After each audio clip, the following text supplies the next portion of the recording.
Nakakasiya ang lahat ng tao sa tahanan ni Kapitan Chuck.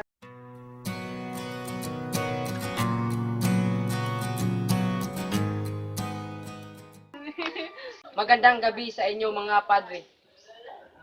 Ikararangal kong ipakilala sa inyo si Crisostomo Ibarra, ang kaibigan kong anak na si Don Rafael Ibarra. Kararating niya lang galing sa Europa. Ang lahat ng mata ay nakaibara. Kitang-kita sa mga mukha na ang mga panauhin ay pagkamangha. Maliban kay Padre Damaso, na tila ba'y hindi maipinta ang itsura ng presensya ni Crisostomo.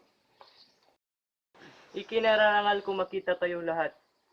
Aba, nandito pala si Padre Damaso, ang matalik na kaibigan ng aking ama. Ipagpatawad mo na ako'y nagkamali. Hindi ka nagkamali, Ginoo. Ako nga si Pedro Damaso, ngunit kailangan ay hindi ko naging kaibigan ng iyong ama.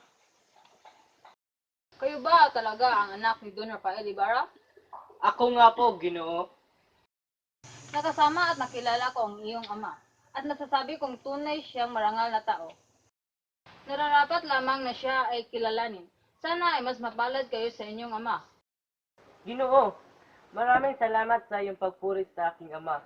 Dahil sa iyong sinambit, tila ba'y nabubunutan ako ng tinik sa dibdib. Sandaling mawala ang aking pag-alilangan sa kanyang sinapit. Hindi natapos ang pag-uusap ng dalawa dahil biglang pumasok sila sa bulwagan.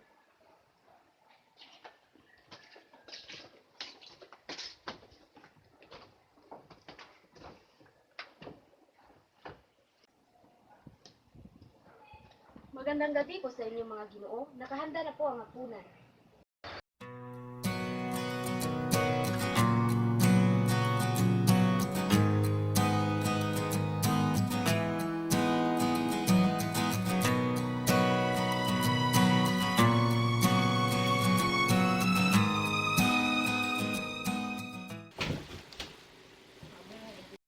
Ang upong ito ay nakalaan sa iyo, Padre Damaso. Higit na kayo nakatatanda. Mataas ang katungkulan at kapangyarihan. Sa palagay ko, ikaw ang nararapat sa upuan na yan. Tama ako sa iyong pag-uutos, Padre. Pagtanging muli ni Padre ngunit hindi na ito pinansin ni Padre Sibayla at umupo na lamang. Walang matugunan si Ibarra. Wari paikot-ikot lamang siya. Ilang sandali panaramdaman ng binata na may kamay na pumatong sa kanyang balikat. Agad niyang nilingon ito at nasilayan niya ang nakatingig tenyente.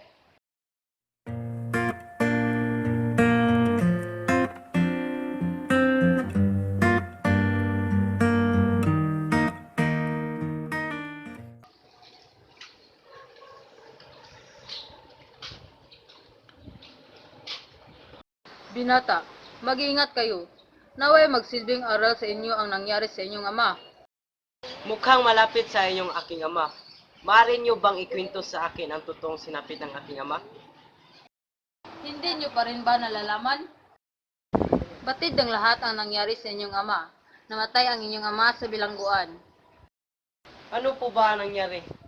Alam ba ninyo? Oo, kaya huwag ka nang mag-alala, Ibarra. Maaari po ba isalaysay niyo sa akin ang nangyari? At kung bakit siya nakulong? Habang naglalakad, ay sinimulan na ng tenyente ang pagkukwento. Dumating si Crisostomo sa kanyang tinuluyan sa Fonda de Lala na pag-aari ng isang lalae. Sa kanyang guni-guni, may mga imaheng naglalaro sa kanyang isipan. Dumating si Maria Clara sa kumbento. Nasiyahan si Padre Sibayla sa kipag-usap ni Maria Clara habang ngiti ng ngiti si Padre Damaso. Kaawa-awa mo na sinapit ito.